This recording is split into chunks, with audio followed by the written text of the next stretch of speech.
আসসালামু আলাইকুম। সবাইকে অনেক শুভেচ্ছা। আজকে আমরা দেখব কিভাবে টেলিগ্রামে একটা পোস্টের লিংক জেনারেট করতে হয়। তো চলুন শুরু করা যাক। প্রথমে আপনি যে পোস্টের লিংক জেনারেট করতে চাচ্ছেন সেখানকার একটা ছবি এরকম আছে যেমন। তো এই পোস্টের জন্য এই ছবিটা ক্লিক করে কপি ইমেজ, তারপরে টেলিগ্রামে এখানে পোস্ট করে দিন। তারপরে এখানে দেখুন কিছু অপশনস রয়েছে, send as photo, send as a file, caption.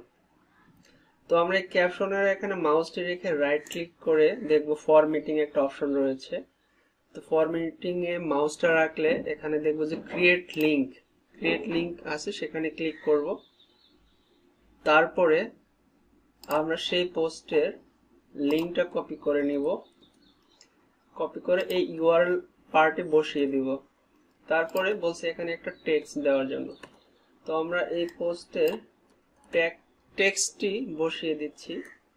তারপর বলছে ক্রিয়েট বাটনে ক্লিক করুন। দেখুন এখানে ক্যাপশন হিসেবে চলে আসছে।